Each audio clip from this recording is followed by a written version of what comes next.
Лікарі, які опинилися на передовій боротьби з пандемією коронавірусу, на жаль, стали й однією з головних груп ризику до зараження.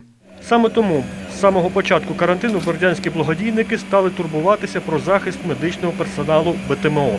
Не лише великий бізнес, який відгукнувся на заклик народного депутата України Олександра Пономарьова підтримати лікарів, але і з власної ініціативи соціально активні громадяни намагаються допомогти чим можуть. У соціальних мережах гуртуються спільноти, готових надати матеріальну допомогу. Серед них команда бердянського контент-агентства Imagine Maze. Хлопці взялися виготовляти захисні маски-щитки та пристосування для медичного обладнання, які полегшать роботу лікарям. Виготовляють їх із спеціального пластику на 3D-принтері. Як розповів нам Віктор Галіцин, 3D-дизайном він займається вже 5 років. Але 3D-друк донедавна використовував лише у роботі і для побутових потреб. Да, это для меня абсолютно такое новое открытие. Я даже не могу себе представить, что люди печатают такие, можно сказать, вещи, которые должны проходить всевозможную сертификацию. То есть это не просто какая-то там штучка, там игрушка, да, это все-таки деталь, которая подсоединяется к медицинскому оборудованию. То есть тут все серьезно. Поэтому сразу идея печатать всевозможные кислородные клапаны это отпало, потому что слишком большая ответственность. А насчет вот оправок для защитного экрана, это, в принципе, да, очень хорошая идея. Хлопець передивився в інтернеті з десяток моделей і зупинився на тій, що була швидка у виготовленні, мала обмаль комплектуючих та зручна у використанні. Дещо її вдосконалив, аби під щитком було зручно носити окуляри і респіратор. У зібраному вигляді маска важить близько 30 грамів. Она без резинки собирается буквально за 1 минуту.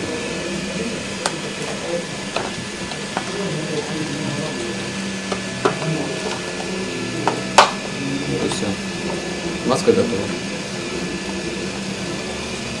Одна така оправа друкується за півгодини. Окрім того, хлопці друкують і перехідники для повноліцевих масок і фільтрів. Це особливе замовлення бердянської лікарні. Довольно простой переходник с подводной маски на бактериальный фильтр. Врачи оценили уже, сказали, что нам подходит, давайте делать. Собівартість одного захисного щитка всього 25 гривень. І це враховуючи, що пластик для 3D-принтера – річ недешева. У арсеналі європейського, китайського та українського виробництва. Увесь біорозкладний. Поки що використовують європейський. Наразі виготовили 21 щиток. Впродовж тижня планують надрукувати ще 40 штук.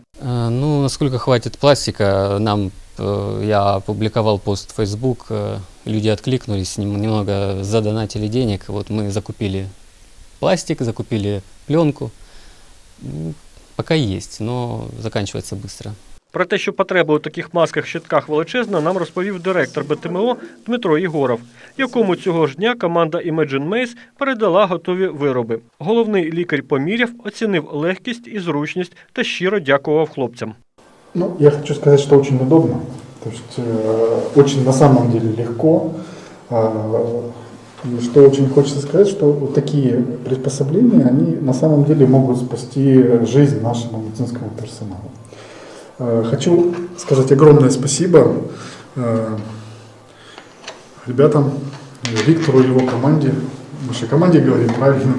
Да, Виктору и его команде о том, что они откликнулись на вот этот призыв, который был, помощь, потому что на самом деле купить сейчас одноразовый щиток, который спасает вот это, ну, кажется, простое такое приспособление, и оно реально работает, реально спасает жизни, очень непросто и практически невозможно. А если и возможно, это стоит на самом деле баснословные деньги.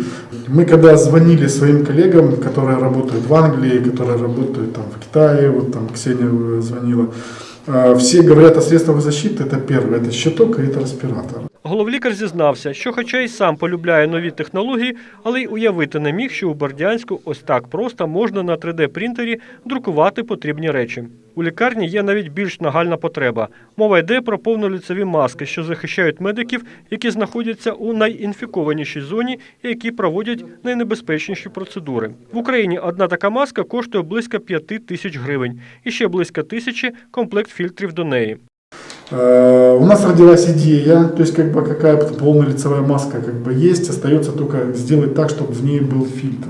Фильтр у нас сертифицированный тоже есть, который используется в анестезиологии, он задерживает вирусы, он рабочий фильтр, его хватает практически на 8-12 часов. И вот осталось нам связать этот фильтр с этой маской. И вот Виктор с командой со своей, они сказали, что это не для нас это был практически, я думал, неразрешимый вопрос. Мы что-то пытались городить, с учетом того, что рынки закрыты, это вообще, то есть как бы было невозможно. И тут Виктор приходит и говорит: так, какой вопрос, давайте мы снимем размер, и мы вам напечатаем. На следующий день уже был опытный образец, который поразил, который рабочий, все. Внесли в него несколько правок в этот образец, и у нас получилось вот хорошее.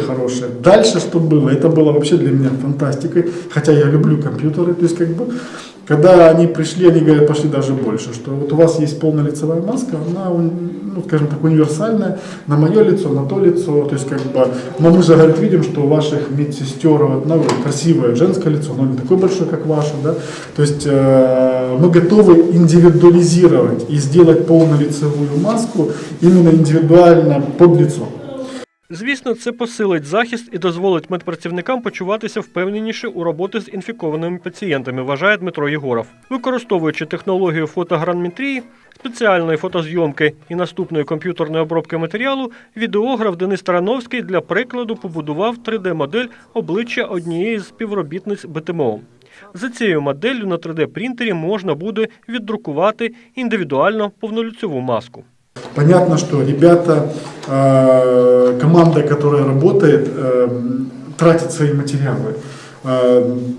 И очень большая просьба, вот обращаюсь к бердянцам, помочь в разработке этих и покупке материалов.